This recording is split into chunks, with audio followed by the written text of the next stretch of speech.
فكيف أجيب يا ويحي ومن ذا سوف يحميني أسلي النفس آگے رکوع نمبر 13 شروع ہو رہا ہے، یا ایھا الذین آمنوا لا تقولوا راعینا۔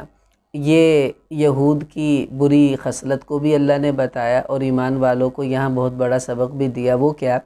اللہ کہہ رہے لا تقولوا راعینا، کہ راعینا نہیں کہنا۔ دیکھیں، راعی اصل میں بکری چرانے والے کو بھی کہتے ہیں، اور راعینا کا ایک معنی یہ بھی ہے کہ میری طرف توجہ کیجئے۔ تو یہودی جو تھے حضور صلی اللہ علیہ وسلم کو آ کر یوں کہتے تھے راعینا، اور لوگ سمجھتے کہ یوں کہہ رہے ہیں کہ ہماری طرف توجہ کیجئے، اور ان کی نیت یہ ہوتی تھی کہ ہم یوں کہہ رہے ہیں کہ اے ہمارے بکریاں چرانے والے۔ تو چونکہ انبیاء علیہ السلام کی شان میں گستاخی کرنا تو ان کی فطرت تھی، اس وجہ سے یہ لوگ یوں کرتے تھے۔ تو اللہ تعالیٰ نے ایمان والوں سے کہا کہ تم نے آئندہ راعینا نہیں کہنا، وقولوا انظرنا، بلکہ تم نے یوں کہنا انظرنا، کہ جی ہماری طرف توجہ کیجیے۔ یعنی راعینا کی بجائے انظرنا کا لفظ استعمال کرنا ہے، راعینا استعمال نہیں کرنا۔ اس میں ہمارے لیے ایک بہت بڑا سبق ہے کہ ایسے لفظ جن کے دو معنی ہوں، ایک اچھا ہو ایک برا ہو، ایسے لفظ کو مجموع میں کسی کے سامنے استعمال نہیں کرنا چاہیے۔ کیوں کہ ہم تو اچھا معنی لے رہے ہوں گے، لوگ شاید برا معنی سمجھ لیں، اور وہ یہ کہیں کہ دیکھو یہ ہمیں کیسی عجیب بات کہہ رہا ہے۔ تو اس لیے ایسے الفاظ کو استعمال نہیں کرنا چاہیے جس کے اندر بے ادبی یا گستاخی کا پہلو موجود ہو۔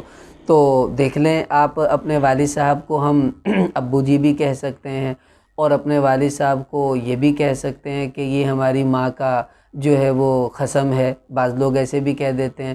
تو بات تو غلط نہیں ہے کہ ماں کا قسم تو ہے، لیکن اس طرح کا لفظ بولنا کتنی بری بات ہے۔ وہ لفظ بولنا چاہیے جس سے بات سمجھ بھی آ جائے اور ادب کا پہلو بھی قائم رہے۔ تو آگے اللہ تعالیٰ نے پھر بنی اسرائیل کے یہ جو یہود تھی ان کی بری خصلت کو بتایا۔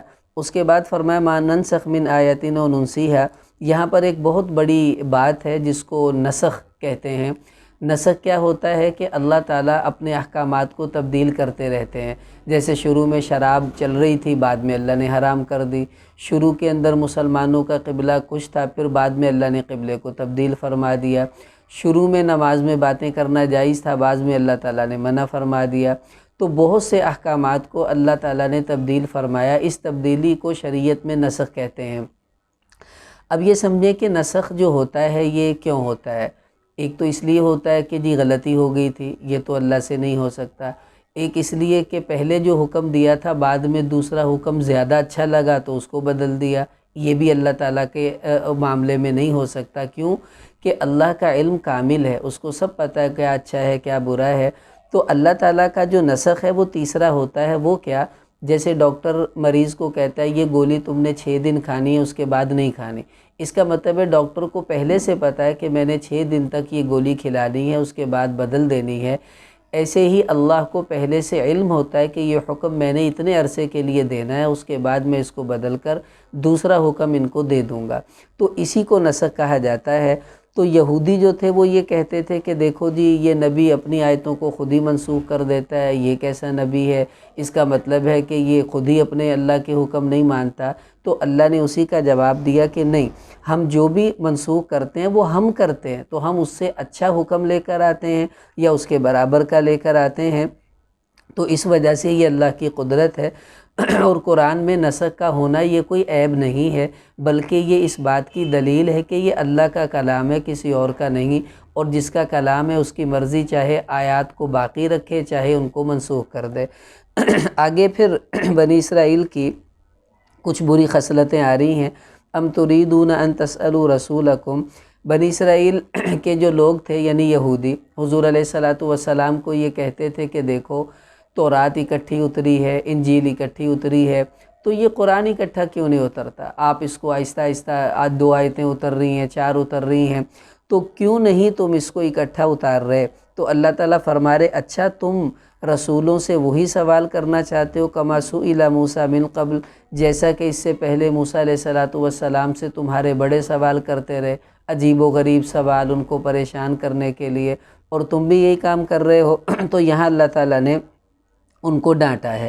آگے پھر اللہ تعالیٰ نے یہودیوں کی بات یہ بتائی کہ ان میں سے ایسے ہیں کہ یہ تو یہ چاہتے ہیں کہ تم ایمان والے اپنا ایمان چھوڑ کر کفر پر چلے جاؤ۔ کیوں؟ حسدا من عند انفسہم، کہ ان لوگوں کے دلوں میں حسد موجود ہے، یعنی وہی حسد جو شیطان کے دل میں تھا، اس نے حضرت آدم علیہ السلام کو سجدہ نہ کیا اور ان کو اللہ کا نبی نہ مانا، یہی حسد ان یہودیوں کے دل میں تھا کہ انہوں نے حضور کو اللہ کا آخری رسول نہیں مانا۔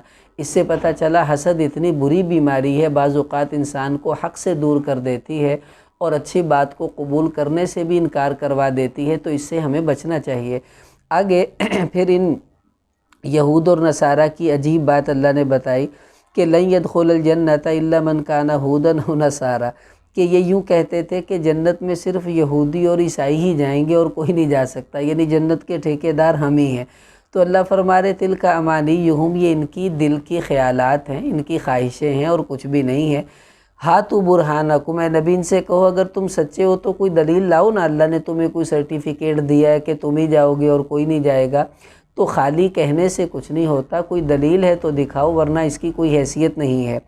آگے پھر اللہ تعالیٰ نے فرمایا بلا من اسلم وجہہ، کہ سچی بات تو یہ ہے کہ جو اپنے آپ کو اللہ کے تابع کر دے اور اللہ کی مان کر چلے، یہ جنت میں جائے گا اور یہی اللہ کا فرما بردار کہلائے گا۔ تو پتہ چلا کہ اعمال ہی اصل ہیں، یہ نہیں کہ جی ہم یہودی ہیں عیسائی ہیں تو ہم جنت میں جائیں گے، اور یہ بھی نہیں کہ ہم مسلمان ہیں تو جنت کے ٹھیکیدار ہیں، بلکہ ہمیں بھی اعمال کرنے چاہیے، کیونکہ اگر برے عمل ہوئے تو پہلے دوزخ میں جا کر اپنی سزا بھگتنی ہوگی، پھر جنت میں داخلہ ہوگا، اور دوزخ کا تو 1 منٹ برداشت نہیں ہوگا، تو وہاں پر اتنے سال رہنا پڑ گیا تو کیا کریں گے۔ اس لیے یہود نصارہ کی طرح ہمیں اپنی عادتوں کو بگاڑنا نہیں چاہیے، یہی ہمیں سبق مل رہا ہے کہ ہمیں اپنے اعمال کی فکر کرنی چاہیے۔